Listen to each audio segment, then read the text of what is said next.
Pai Giêsu Các dọn xếp của kỳ bố này là ta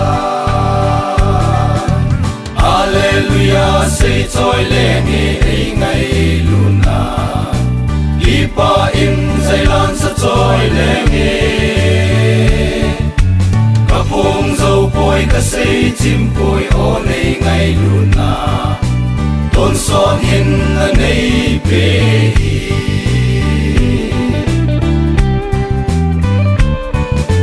Cả hạ xăm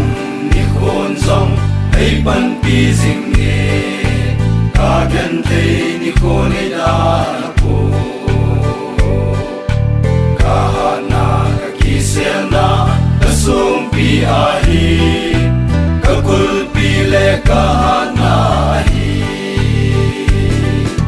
Alleluia xây trôi lệ nghe ấy ngay luôn à Ipa im dây lan sa trôi lệ nghe Các phong dâu bôi các xây chim bôi ô này ngay luôn à Tôn son hin ở này bê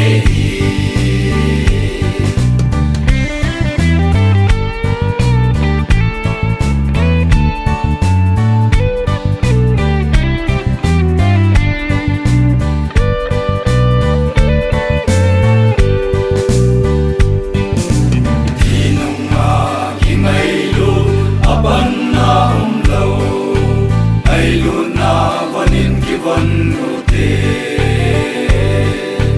Ta na lệ min thân na Kỳ xây ta bồn tê Ngay luôn na ni khô bây tiếng lệ Alleluia xây trôi lệ nghe ấy ngay luôn na Kỳ pa in dây lan sa trôi lệ nghe Các phong dâu bôi các xây chim bôi ô này ngay luôn à Tôn son hin ở này bê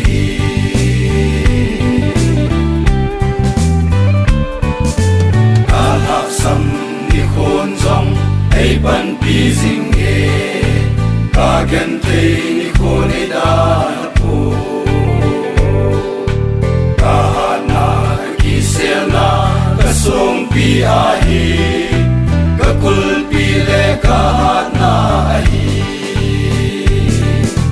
Alleluia xây trôi lệ nghe ấy ngay luôn à